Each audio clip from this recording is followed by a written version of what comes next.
Cerita dilanjutkan setelah pertemuannya dengan Patriark Guchun bertemu dengan Mueon dan berkata dengan sedihnya, "Gorok leherku sekarang juga." Mueon mendengar itu sontak berkata, "Tuan muda, apa kau benar-benar membenci fakta bahwa kau harus pergi ke majelis dragon terpadu itu?" Ia jawab Guchun dengan singkat. Di sini baru dijelasin tentang majelis dragon itu. Acara penting ini merupakan acara pemilihan anggota-anggota SWORD unit baru. Dan acara ini juga diselenggarakan 2 tahun sekali. Demi SWORD unit yang terus bekerja untuk menutup Gate of the Demon Realm dan membunuh banyak monster, hingga berkorban nyawa mereka demi klan Gu dan juga warga kota Shaanxi. Warga kota juga selalu antusias datang menyambut kedatangan mereka dengan sukacita karena telah berhasil melakukan tugas.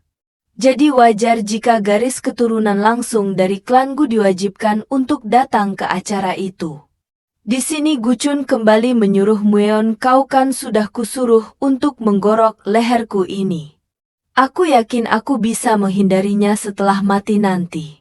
Mueon pun menjawab sembari memperlihatkan gulungan ke Guchun, "Bukankah pemimpin klan akan melakukannya untukmu?" "Cih," ujar Guchun. "Bahkan Tetua Li akan hadir juga loh," ungkap Mueon menambahkan. Mendengar itu Guchun pun jadi terkejut. "Tetua Li?" Mueon juga mengatakan, "Dia bilang dia akan menghajarmu kalau kau kabur lagi." Guchun pun bergumam sembari ketakutan, "Sialan. Aku penasaran siapa orangnya." Di antara para tetua itu, Tetua Li termasuk yang paling kasar.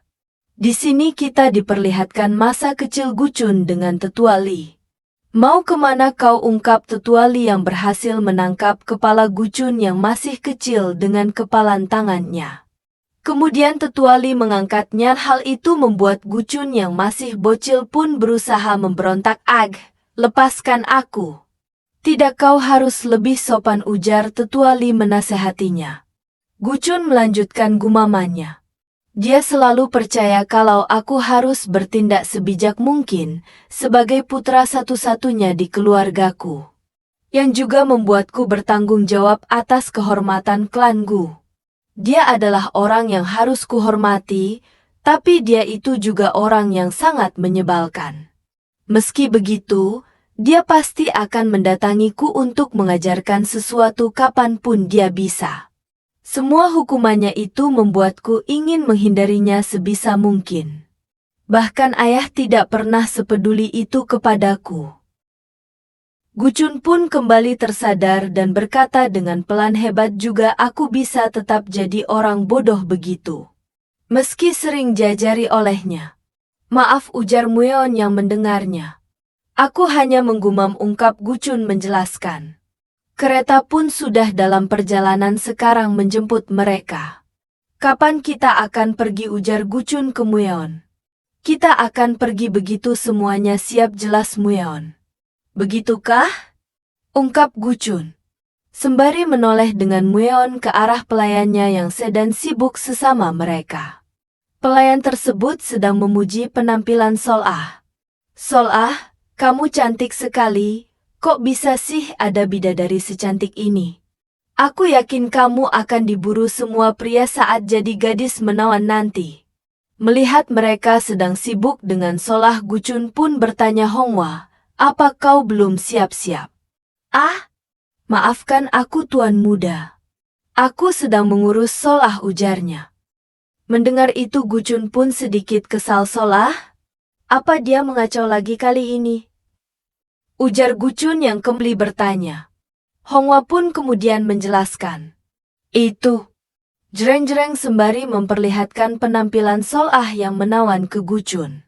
"Beh, benar-benar ayu cok." "Oke," lanjut Guchun yang melihatnya pun menjadi terpukau hingga pipinya memerah. "Kek mana gak terwah-wah lihat cewek yang ayu gitu. Kalau Kinan sih udah dilamar tuh biar gak boleh diambil sama orang lain pokoknya WKWKKW." "Oke, lanjut." Sol-ah pun sedikit malu-malu. Kemudian mendekati Guchun. "Tuan muda." "Hah?" ungkap Guchun dengan kagetnya. "Semuanya bilang kalau aku sangat cantik." sembari tersenyum dengan manis.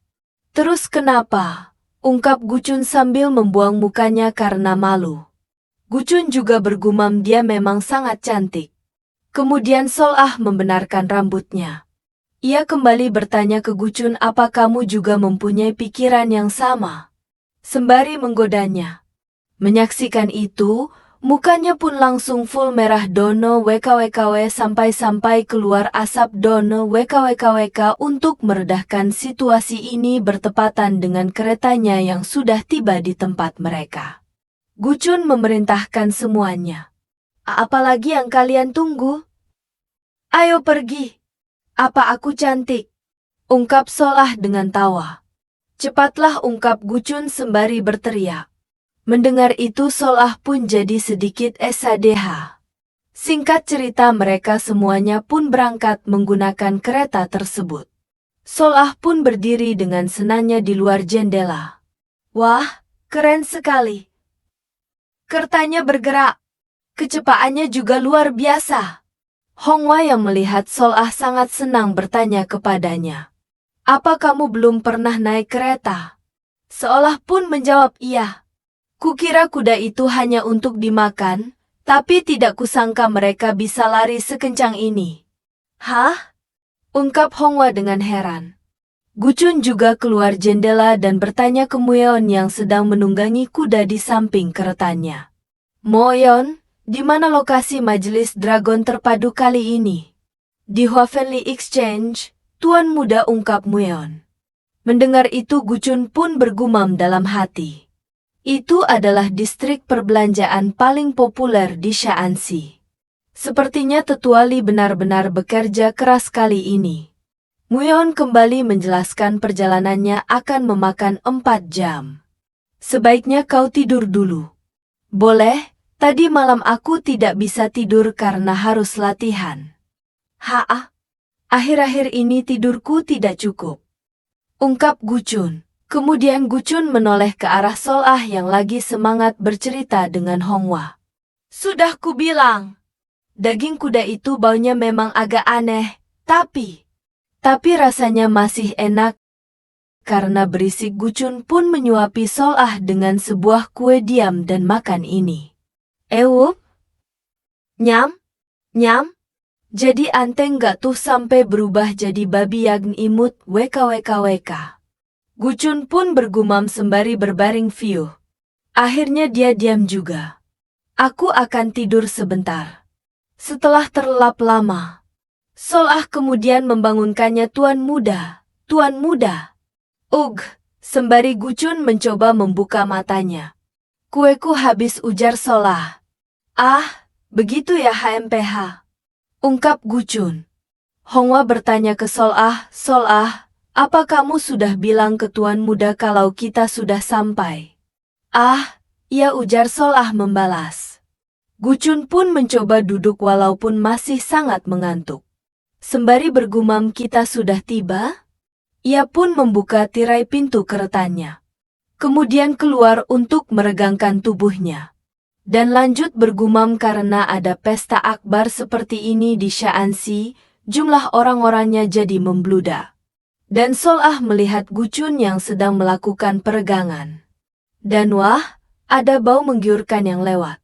Saat masih melakukan peregangan Gucun pun dihampiri seseorang dan orang itu berkata, sambil menyapa dengan ramah, kau pasti merasa lelah setelah perjalanan panjangmu. Namaku Chun Ishil, wakil kongsi dagang di Heavenly Exchange. Sungguh kehormatan bagiku karena bisa bertemu dengan bintang muda klan Gu. Hahaha. Gucun pun membalas dengan memberi hormat sembari berkata, aku Gu Yang Chun dari klan Gu. Chu Ishil kemudian melanjutkan. Hari pertama di sini berjalan dengan sangat lancar, itu semua berkat usaha Tetua Li dan Nona Gu. Aku yakin kau lelah. Biar kuantarkan ke kamarmu. Mendengar itu pun Gucun sedikit terkejut.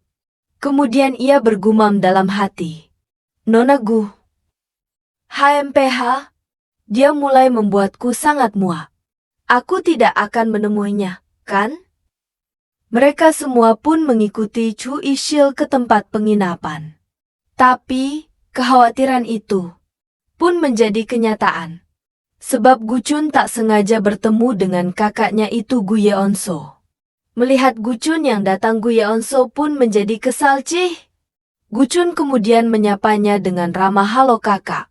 Gu Yeonso kemudian membalas, "Jangan mengatakan halo kepadaku. Bikin sebal saja." Kemudian dengan nada yang mengejek, Gu Yeonso berkata, "Meski aku berpikir kalau kamu tidak akan mengacau di majelis Dragon Terpadu ini, sebaiknya kamu buang saja ide-ide busukmu itu. Tidak ada hal yang lebih memalukan ketimbang mengotori nama keluarga."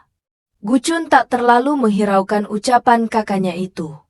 Ia kemudian berkata sembari tersenyum hangat, "Aku akan diam seperti tikus, jadi kau tidak perlu mempedulikanku." Sol-ah yang berada di sampingnya hanya bisa menatap Guchun dengan sedikit heran. Mendengar jawaban Guchun begitu sontak, Gu Yeonso pun naik pitam. Dengan kesalnya dia berkata, "Aku tidak mengkhawatirkanmu." Kemudian melotot menatap Sol-ah. Guchun yang melihat itu pun bingung. Sedangkan Sol-ah jadi kaget. Kemudian Sol-ah berlindung di belakang Guchun. Gu Yeonso kemudian melanjutkan dengan angkuhnya, "Sepertinya kebiasaan burukmu itu susah hilang. Apa kamu juga akan melakukan itu di sini nanti?" Guchun kemudian merespon, "Apa maksudmu?" Sembari masuk, Gu Yeonso menjawab, "Kukira kamu sudah berubah, tapi sepertinya orang-orang itu tidak pernah berubah." Kemudian ia menutup pintu tersebut dengan lumayan keras. Guchun dan rekan-rekannya hanya bisa terheran-heran menyaksikan kelakuan Gu Yeonso. "Dia itu kenapa sih?" ujar Guchun. Muyeon kemudian melirik Chun Ishil dan berkata, "Aha." Chun Ishil tersadar kemudian berkata, "Kalau begitu, mari kita pergi sekarang." Guchun meminta maaf ke Chun Ishil atas kejadian tadi. Chun Ishil pun membalas, "Tidak apa-apa. Hahat, ku dengar kakak adik itu selalu bertengkar. Hahaha. Nah, kalian pasti sudah capek. Ayo lanjut pergi." Guchun pun bertanya ke Chun Ishil, "Apa aku boleh mampir ke suatu tempat sebentar?" Singkat cerita, mereka pun sudah tiba di tempat tersebut. Wah, ternyata tempat yang mereka tuju adalah sebuah arena pelatihan.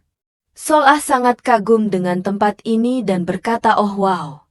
Besarnya, aku belum pernah melihat gedung sebesar ini sebelumnya." Guchun pun merespon, "Haha." Ia kemudian Guchun pun bergumam dalam hati, "Meski aku tahu bahwa para pedagang itu menimbang kemampuan finansial satu sama lain melalui pengeluaran mereka di festival semacam ini, bukankah ini terlalu berlebihan? Hari ini digunakan untuk menyemangati Sword Unit atas kerja keras mereka, dan nampak Gu Yeonso bersama dengan salah satu tetua memberikan tepuk tangan kepada para kontestan. Dan di sini kita dapat melihat pertarungan yang sangat menakjubkan antar sesama ahli bela diri untuk ujuk kebolehan mereka." Guchu melanjutkan gumamannya. "Dan duel untuk memilih anggota baru akan diadakan pada keesokan hari. Untungnya garis keturunan langsung tidak akan ikut. Yang bisa kulakukan di sini hanyalah menonton acaranya." Guchun dan Sol-ah yang masih asik menonton tak sadar kalau ada seseorang yang mendekati mereka. "Dengan begini situasinya bakal jadi adem ayem tanpa kericuhan," ujar Guchun dalam hati. Dan orang tersebut kini sekarang berdiri tepat di belakang mereka dengan sangat menyeramkan.